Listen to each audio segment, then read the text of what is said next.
Welcome class 12. Today's our topic is procedure for issue of debentures. In this video we will learn what kinds of procedure have to followed by the company when the company want to issue debentures. You can see there has the procedures or steps has given if company want to issue their debentures into the public. First procedure is that pass resolution in board meeting. Second, hold extraordinary general meeting. Filing with registrar of companies.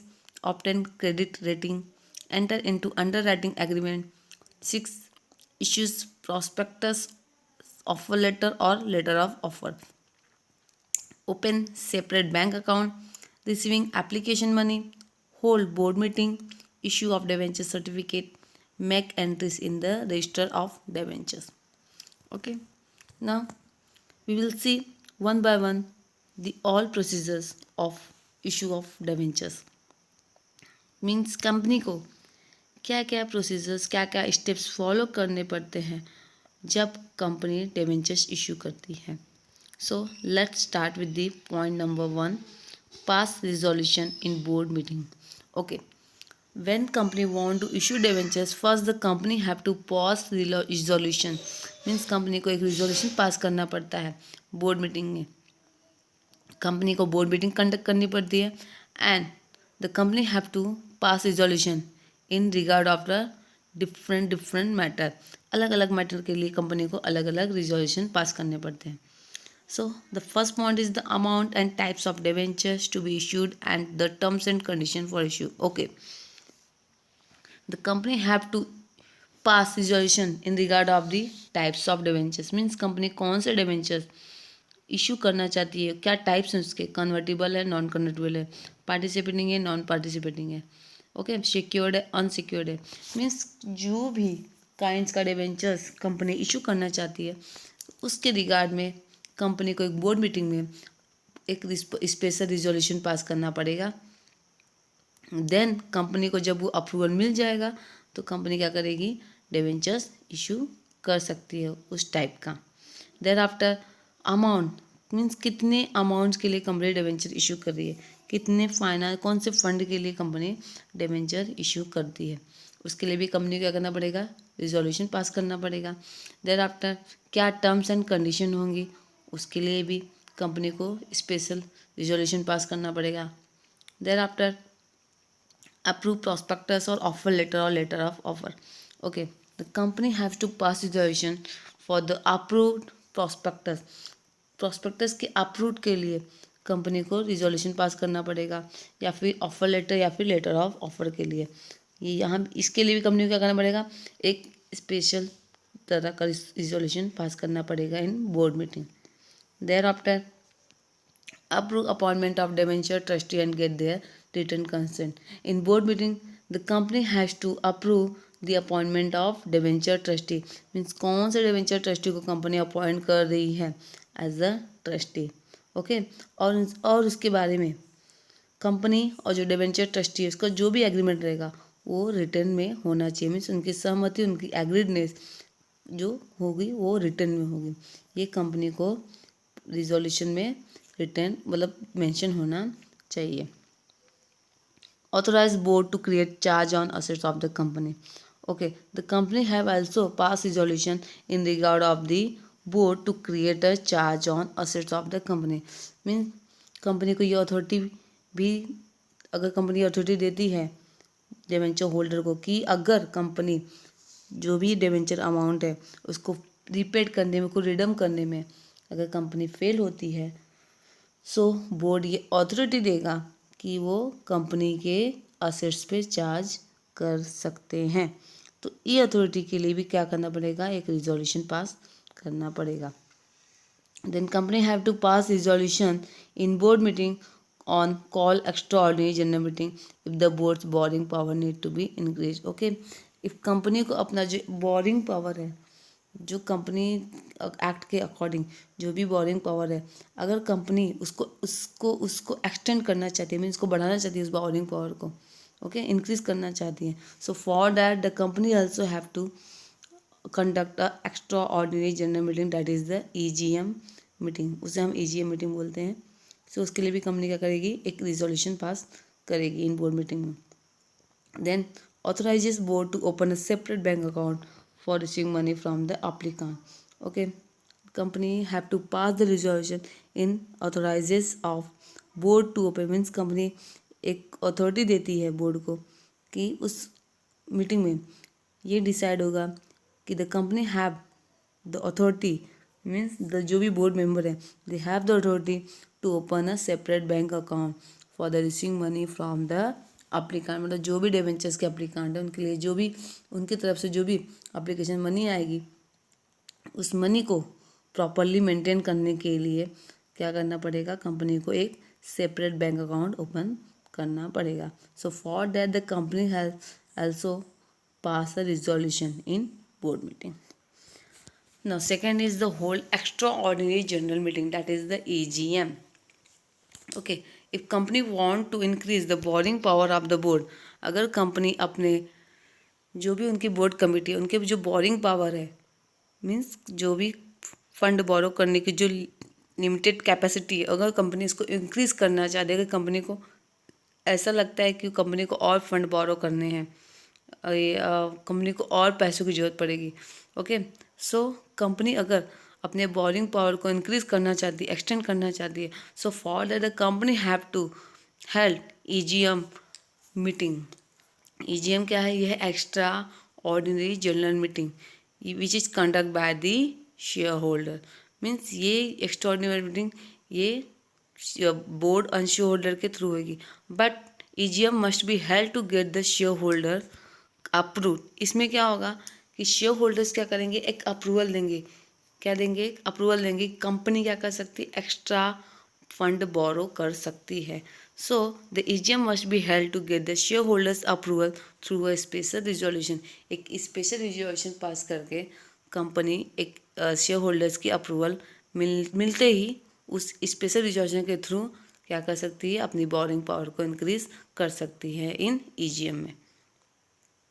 Third क्या होता है, filing with register of company after holding the extra ordinary general meeting. अब company ने क्या किया, EGM क्या कर दिया, कंडक्ट किया.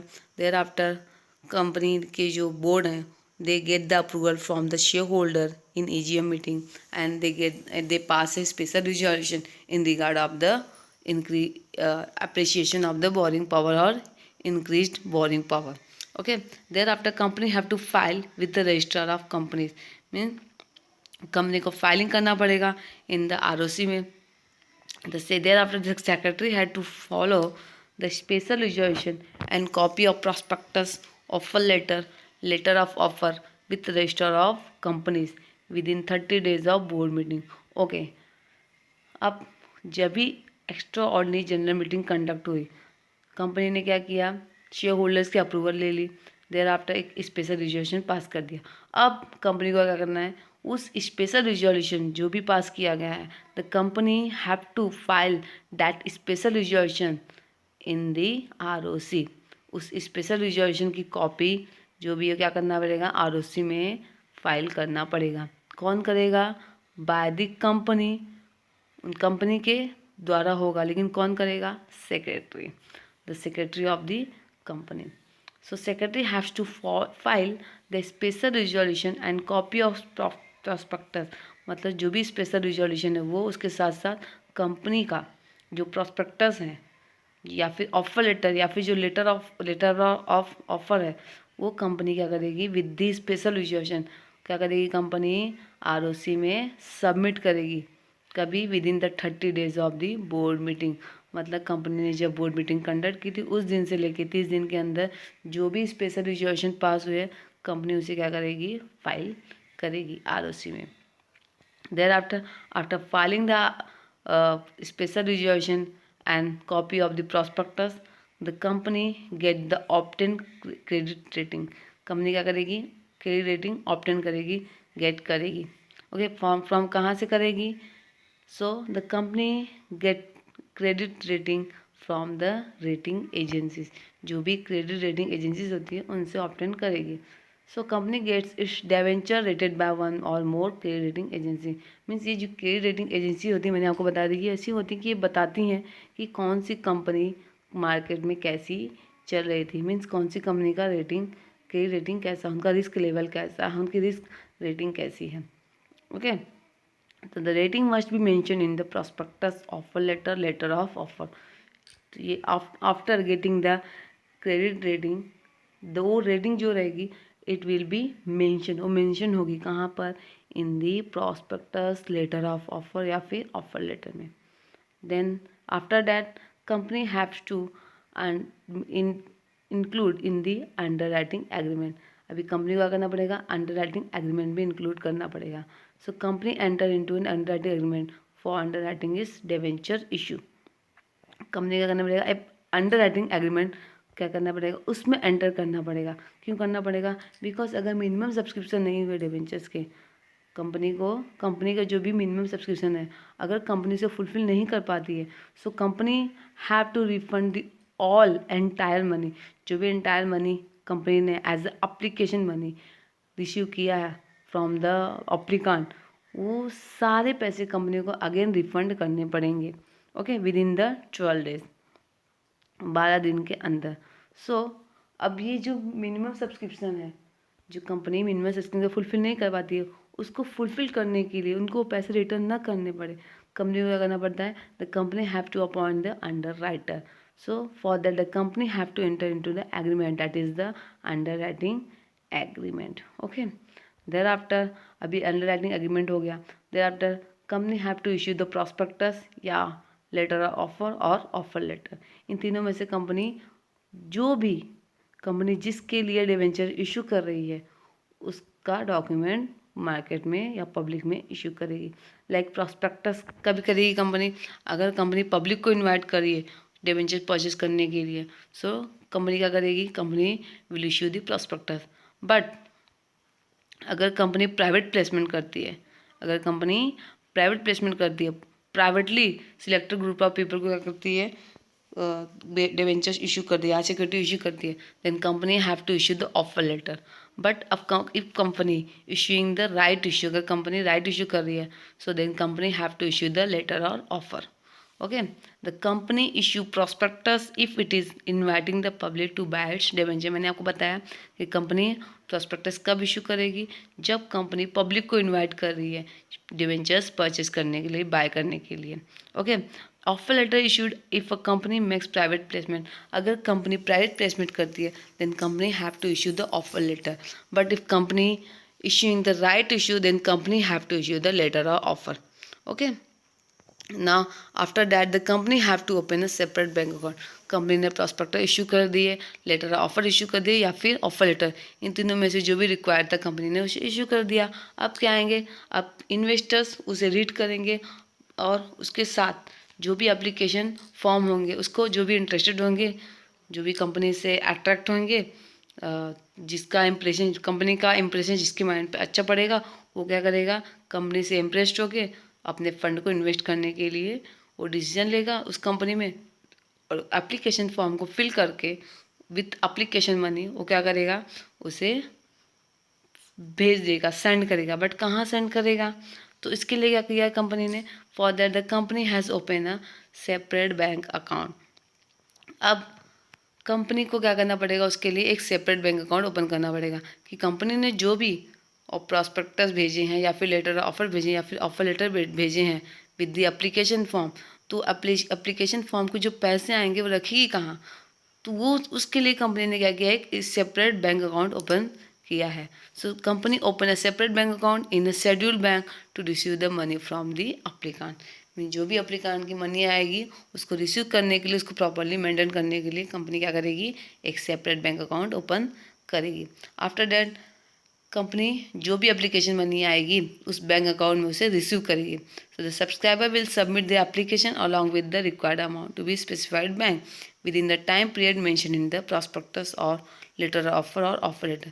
ओके, जब जो भी सब्सक्राइबर्स होंगे, जो भी इन्वेस्टर होंगे, they will submit the application form, वो अपने अपने एप्लीकेशन फॉर्म के साथ क्या क्या भेजेंगे, एप्लीकेशन मनी भी भेजेंगे, जो रिक्वायर्ड मनी है, जो भी रिक्वायर्ड मनी है उस डिवेंचर्स की, जो भी उसकी रिक्वायर्ड अमाउंट होगी, नेसेसरी अमाउंट जो भी स्पेसिफाइड की होगी, मतलब बताई गई रहेगी, वो with in the time period, मतलब जो भी टाइम पीरियड दिया होगा, जो भी मेंशन होगा उसमें, उसके विद इन, उसके अंदर क्या करेंगे, उस एप्लीकेशन मनी को सबमिट करेंगे।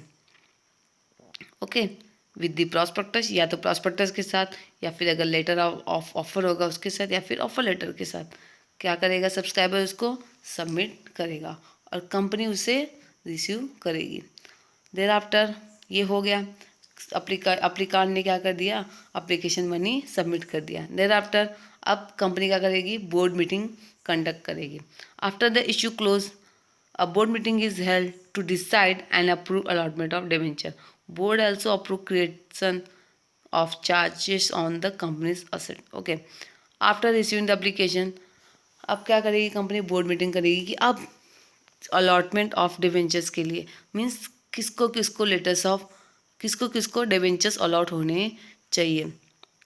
ओके, मीन्स ये अप्रूवमेंट, एक अप्रूव लेगी, क्या लेगी, अप्रूवमेंट लेगी for the allotment of debenture, की कंपनी डिवेंचर्स अलॉट करने वाली है, उसके लिए कंपनी क्या करेगी, अप्रूवमेंट लेगी।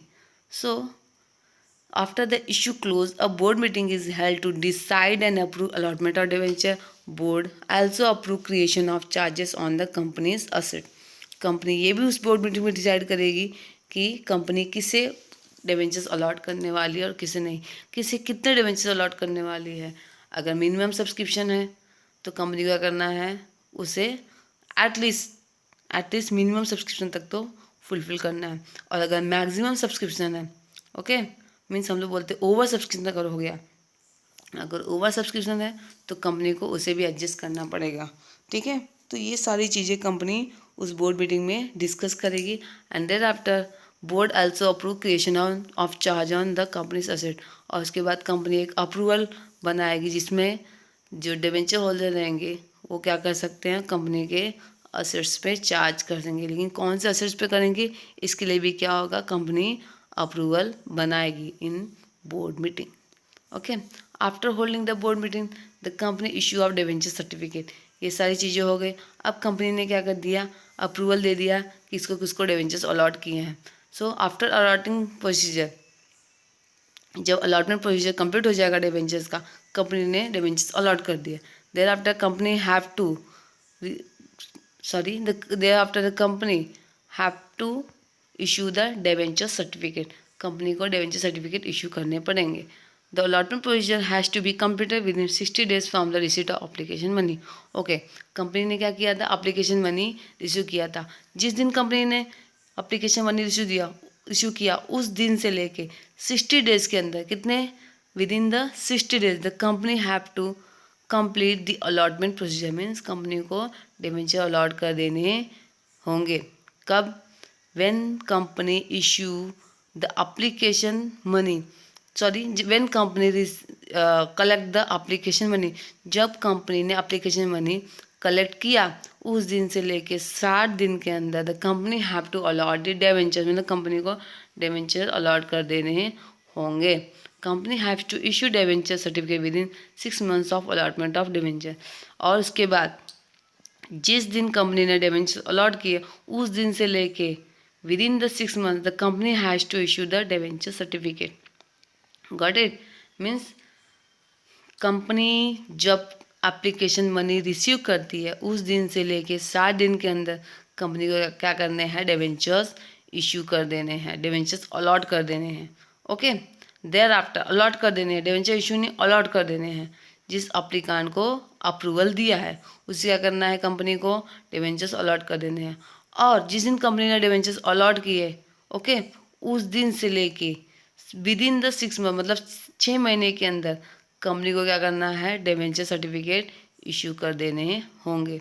ये उनका 10th स्टेप होगा, 10वां स्टेप यही होगा उनका।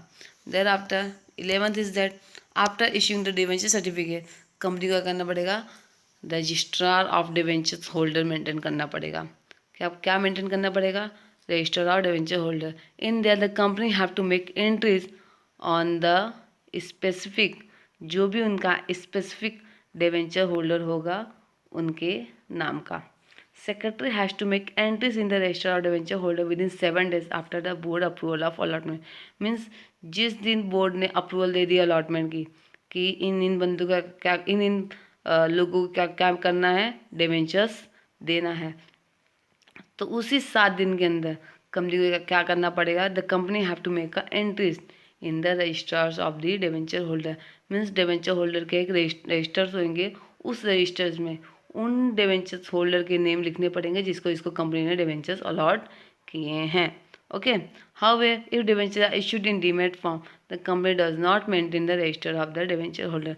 हाँ, अगर कंपनी ने जो डिवेंचर्स इशू किए हैं, अलॉट किए हैं, अगर वो कंपनी ने डीमेट फॉर्म में किए हैं, डीमेट मीन्स इलेक्ट्रॉनिक फॉर्म, जो डिजिटल फॉर्म में होंगे, जो पेपर फॉर्म में नहीं होंगे, अगर जो मटेरियल फॉर्म में नहीं होंगे, अगर कंपनी ने ऐसे फॉर्म इशूड किए हैं, अगर कंपनी ने ऐसे डिबेंचर इशू किए हैं जो डीमेट फॉर्म में होंगे, इलेक्ट्रॉनिक फॉर्म में होंगे, तो कंपनी को किसी भी तरह का रजिस्टर मेंटेन करने की ज़रूरत नहीं होगी। ओके, समझ में आया गाइस? एक बार हम लोग फिर से रिवाइज कर लेते हैं फ्रॉम द टॉपिक नंबर 1 कि first company have to pass the resolution in the board meeting in regard of the types of debentures, amount, prospectus, appointment of debenture trustee, create charge on assets, और EGM meeting if the company want to increase borrowing power। Okay, thereafter इसके लिए और एक special resolution pass करना पड़ेगा। Company have to open separate bank account for receiving the application money from the applicant. Thereafter second procedure ये होता है, इतना सब करने के बाद the company have to hold the extra ordinary general meeting. Thereafter company have to file with register of the company. Company ने EGM कर दिया, अब ईजीएम उनको अप्रूवल मिल गया, बॉलिंग पावर इंक्रीज हो गई। देर आफ्टर कंपनी को क्या करना पड़ेगा, आरओसी में फाइल करना पड़ेगा वो जो स्पेशल रिजोल्यूशन उस कंपनी ने ईजीएम में पास किया था, उस स्पेशल रिजोल्यूशन को कंपनी को प्रॉस्पेक्टस के साथ या फिर ऑफर लेटर के साथ या फिर लेटर ऑफर, मतलब जो भी कंपनी इशू कर रही है एज पर देयर रिक्वायरमेंट, वो कंपनी को फाइल करना पड़ेगा आरओसी में। After filing in ROC, ROC में फाइल करने के बाद company have to get the credit rating. Company को क्रेडिट रेटिंग लेना पड़ेगा फ्रॉम कहाँ से, फ्रॉम रेटिंग एजेंसी से, जो भी क्रेडिट रेटिंग एजेंसी होगी उनसे। Okay, thereafter company have to appoint the underwriter to fulfil the minimum subscription. Minimum subscription को फुलफिल करने के लिए company have to appoint the underwriter and then company have to enter into the one kind of the agreement, that is the underwriting। means company and underwriter they both meet in the agreement, दोनों एक क्या करेंगे, एक तरह का agreement बनाएंगे और that agreement is known as the underwriting agreement। thereafter the company have to issue the prospectus, जो भी उनकी रिक्वायरमेंट होगी उसके बेसिस पे कंपनी क्या करेगी, प्रॉस्पेक्टस इशू करेगी। अगर पब्लिक में करती है तो सीधा प्रॉस्पेक्टस करेगी, अगर प्राइवेटली करती है तो कंपनी क्या करेगी, लेटर ऑफ ऑफर इशू करेगी, और अगर कंपनी राइट इशू करती है then company offer letter issue करेगी। देन आफ्टर कंपनी को क्या करना पड़ेगा, एक सेपरेट बैंक अकाउंट ओपन करना पड़ेगा for collecting the application money. जो भी एप्लीकेशन मनी आएगी उसको कंपनी को करना पड़ेगा, उसके लिए एक ओपन करना पड़ेगा क्या, separate bank account. Thereafter after opening the bank account, अब अप्लीकेशन मनी आ रही है तो अप्लीकेशन मनी रिसीव करने के लिए the company have to issue the application money. जो भी अप्लीकांट ने पैसे सबमिट किए हैं with the application form, company को वो उसको रिसीव करेगी। Thereafter the company hold the board meeting कि किसको क्या करना है, debentures mean whom the debenture have to issue or allot, मतलब डिबेंचर किसी किसको अलॉट करना है, ये भी अप्रूवल होगा बोर्ड मीटिंग में। Thereafter the company have to issue debenture certificate okay from the receipt of the application money. मतलब कंपनी ने जो भी अप्लीकेशन मनी रिसीव किया उसके 60 दिन के अंदर कंपनी को डिबेंचर्स अलॉट कर देने होंगे, और डिबेंचर अलॉट करने के बाद 6 मंथ के अंदर, कितने 6 मंथ के अंदर कंपनी को क्या करना पड़ेगा, डिबेंचर सर्टिफिकेट इशू करने पड़ेंगे। After issuing the debenture certificate the company have to issue the the company have to entry the entries in the register of the debenture holder. Means जो भी डिबेंचर होल्डर के register company के होंगे उसमें जो भी डिबेंचर होल्डर होंगे, means company ने जिसको भी डिबेंचर अलॉट किए हैं उसके नेम उस रजिस्टर में मेंटेन करने होंगे। बट अगर कंपनी ने डिबेंचर्स को डीमेट फॉर्म में इशू किए हैं so there has no need to maintain the any register of the debentures holder. Okay guys, आज के लिए इतना ही, मिलेंगे नेक्स्ट वीडियो में नेक्स्ट टॉपिक के साथ। Good bye.